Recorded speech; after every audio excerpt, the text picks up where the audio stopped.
Hi. So what I'm basically gonna just talk about, I guess, is more so why we need to take electronics away from kids. I have several different. What I did was I went ahead and I went down and I basically. I'm showing my introduction. I'm telling you why kids need to be talking more to regular kids than anybody else. Talks about the problems, what it causes, taking away the devices. Basically, it just like helps better with sleep. You focus better and you're happier, right? The conclusion is basically that how the phones can cause problems, social work, schoolwork, friendships. I feel like to me, anybody under 13 shouldn't even have a device. Need to definitely take my own words into consideration. But like I said, easier said than done. What I'm basically talking about in here is that why does it matter? It says that it matters because your child could sleep less. They do worse in school. They just basically turn into little brats. If we're gonna go talk about it, the basics. I need to basically just wrap it down to, like me as a parent, right? Me as a parent, I'm gonna basically say, where did I get the information from? I don't need to really look in the computer. I don't really need to look in it because I live it every day. Take my kids to doctors. All my kids, two of my kids are in speech therapy at school. One of them was in speech therapy for basically his whole life. So I live it every day. There's no other way around basically taking, the devices away from the kids. What you just gotta do is either limit it, take it away, or put them in sports, put them in different things. To me, I believe why kids don't need their phones is because they turn into pains. They turn into a pain in the butt. I basically had to go down and look at different things. I did my conclusion basically about the phones. I had to do a solution. What solution is going to work for kids, right? A lot of people say taking them to the doctors, counseling, therapy is going to work, right? Because they're going to have a reaction no matter what. They're going to cry all day. They're going to throw fits. They're going to annoy you. I mean, annoy you so that to where you're going to be like, whatever. I also feel like some kids may need medication from it because they're going to have severe anxiety being away from those phones, away from the iPads, away from the video games, because that's just a routine that they've already built. My kids, 3 of them are autistic, right?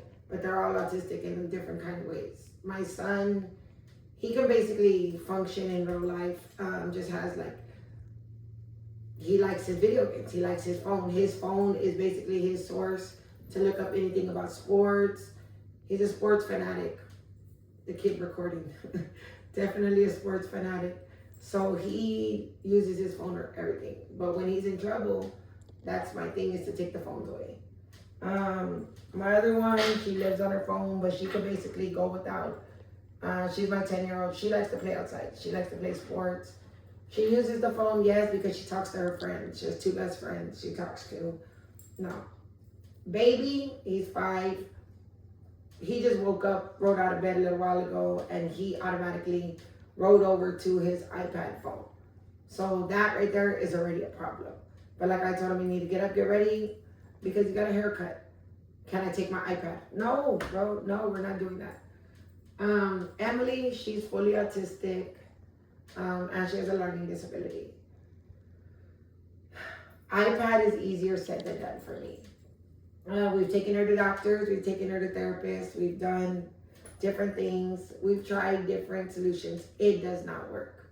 She needs that iPad the way she needs, I don't know, air, basically. So, like I said, I'm basically just I'm stating the problems, I'm stating why do they matter to you, I'm stating solutions that can work, right? No phone, no iPad, no nothing, point blank, period. Basically, there's just different things. Like I said, I did look on Google, and it does tell me, how to prevent it, I do look on TikTok. I did look on the American Academy of Pediatrics. And it just gives me a little bit of screen time things. Center of Diseases Control and Prevention, that one did help because that one basically told me how, like, sleep times for these kids, what to do, what not to do. That worked a little bit, but like I said, me personally, I live it in experience. So I'm going off of what my kids' doctors tell me, what their therapist tells me, what speech therapy tells me, things like that. My parenting knowledge, is pretty on point. Like I said, I got a 23-year-old and a 21-year-old, and then I have my 4 little ones. So I kind of know what to do, what not to do, and then at the end of the day, also the main thing about it is like being in contact with the school teachers. My son's teacher would always let me know, like, hey girl, this is what's wrong with him today. He's like having a bad day, always around. But he's asking, do you have his phone? Can you make sure his phone's at home? This. So that I already know. My daughters, they're kind of the same way. But Emily, more so, the minute she would get to school or before we would go to school, she knew phone goes away, that's it, let's go. She calms down. Like I said, it works, right? She knows what works, we know what works. So that was kind of my research a little bit, but I did go ahead and look on the internet, different things. I did look on TikTok. Shouldn't have, but because that's the thing is I need to practice what I preach, right? But it's hard. It's hard when you have kids. So like I said, I kind of look at different things. And basically my goal is to persuade the parents to limit or remove kids' cell phones and like things like that. I feel like that's basically it, right? But I did take a lot of notes. I have been basically rehearsing, talking to my son, about, hey, this has helped me with this. Like, what do you think? What are we gonna, and it works. So, but alrighty, thank you.